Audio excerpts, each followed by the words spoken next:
दया करो, मुझे छोड़ दो। कोई दया नहीं मिलेगी पापी, तूने जो पाप किया है उसकी कोई माफी नहीं। बचाओ बचाओ। दोस्तों, स्वर्ग जाने का अधिकारी कौन और नरक जाने का अधिकारी कौन, ये कैसे तय होता है और कौन तय करता है? कई बार अनेक पाप करने वाला स्वर्ग जाता है और लाखों पुण्य करने वाला मनुष्य भी नरक में जाता है। ऐसे कई उदाहरण हमारे प्राचीन ग्रंथों में मिलते हैं। जब यही प्रश्न महाराज युधिष्ठिर ने भगवान श्री कृष्ण से पूछा, तब भगवान श्री कृष्ण ने इसका बहुत ही सरल उत्तर महाराज युधिष्ठिर को दिया था। आज की इस कथा में हम उसी महत्वपूर्ण राज से पर्दा हटाने जा रहे हैं जिसे जानना प्रत्येक मनुष्य को अनिवार्य है। दोस्तों, यह प्राचीन पौराणिक कथा बहुत ही ज्ञानवर्धक है।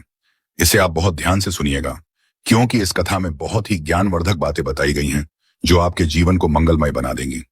और दोस्तों, इसे हमने यह वीडियो बहुत मेहनत से बनाया है। अगर आपकी हमारी मेहनत पसंद आए तो एक लाइक जरूर कर देना और कमेंट में जय श्री कृष्ण अवश्य लिख देना। तो चलिए सुनते हैं वह कथा। एक समय की बात है जब पांडुपुत्र महाराज युधिष्ठिर अत्यंत व्याकुल भाव से भगवान श्री कृष्ण से पूछा, हे मधुसूदन, आप सर्वज्ञ हैं, त्रिकालदर्शी हैं। संसार की कोई भी गति आपसे छिपी नहीं है। मेरे मन में कर्मों के फल को लेकर एक गहरा संशय उत्पन्न हुआ है। कृपा कर मेरा मार्गदर्शन करें। भगवान श्री कृष्ण ने मंद मुस्कान के साथ कहा, हे भ्राता युधिष्ठिर, एक राजा और एक जिज्ञासु के रूप में प्रश्न पूछना आपका अधिकार है और उन संशयों का निवारण करना मेरा कर्तव्य। निसंकोच कहिए, आपके मन में क्या दुविधा है? युधिष्ठिर बोले, हे केशव, मुझे यह समझाएं कि अंत समय में यह कैसे निश्चित होता है कि कोई मनुष्य स्वर्ग का सुख भोगेगा या नरक की यातना। इस संसार में मनुष्य का जीवन मिश्रित है। वह अनजाने में पाप भी करता है और श्रद्धा से पुण्य भी। तो फिर परलोक में उनके पाप और पुण्यों का संतुलन कैसे आंका जाता है? क्या वहां कोई ऐसी दिव्य तराजू है जो इन सूक्ष्म कर्मों को तौलती है? यमराज किस आधार पर अंतिम निर्णय सुनाते हैं? महाराज युधिष्ठिर के इस जन कल्याणकारी प्रश्न को सुनकर भगवान श्री कृष्ण की आंखों में एक विशेष चमक आ गई।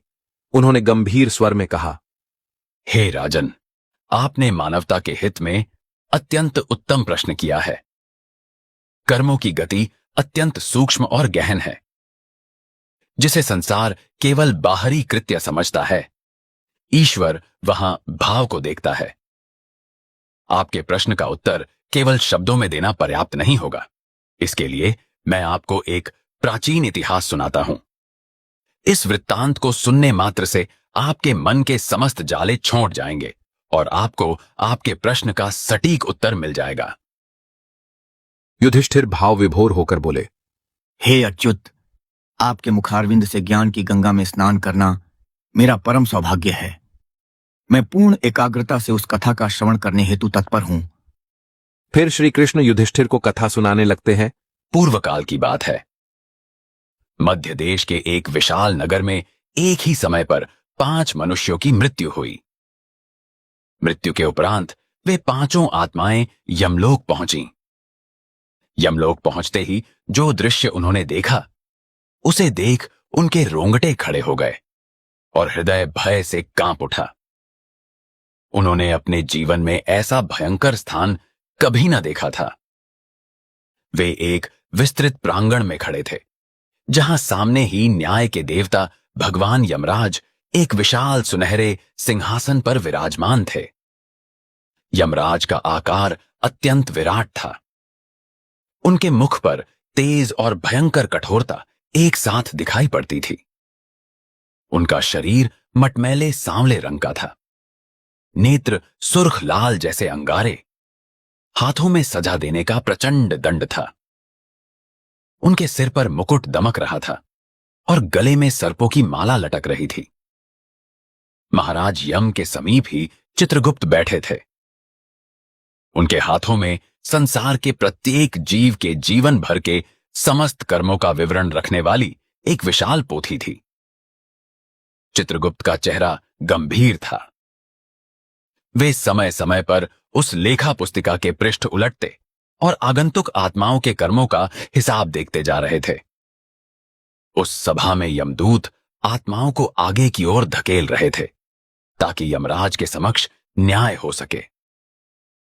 अनेक प्राणी भयभीत होकर चिल्ला चिल्लाकर रो रहे थे, अपने किए पापों पर विलाप कर रहे थे। कुछ यमदूत कड़क आवाज में उन्हें आगे बढ़ने को कहते जाते, वहीं कुछ अन्य आत्माएं आश्चर्यजनक रूप से शांत और प्रसन्न थीं, मानो उन्हें अपने उद्धार का विश्वास हो। इन पुण्यात्माओं के चेहरों पर एक दिव्य शांति थी और वे बिना विरोध आगे स्वर्ग द्वार की ओर बढ़ रही थीं।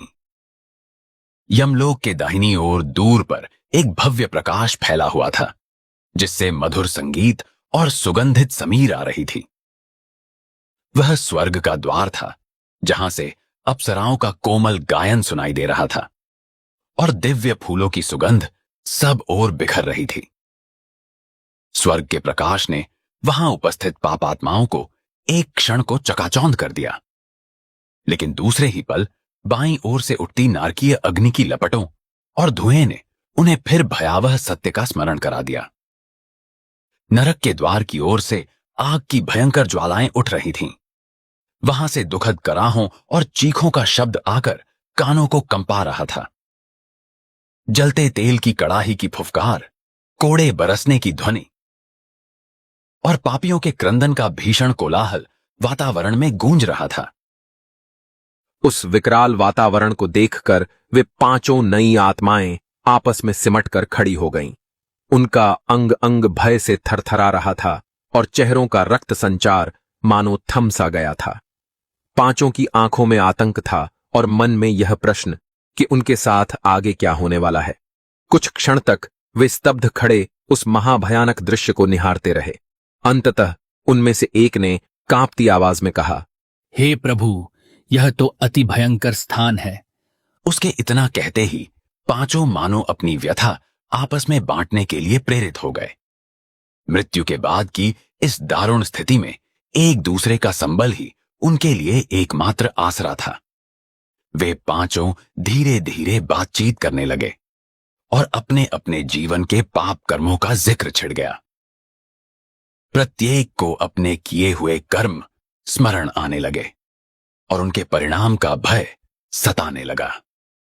उन पांचों में से एक दुबला पतला पुरुष हाथ जोड़कर सुबकते हुए बोल पड़ा, भाइयों, मेरा नाम हरिदास है। मैंने अपने जीवन में अनेकों पाप किए हैं।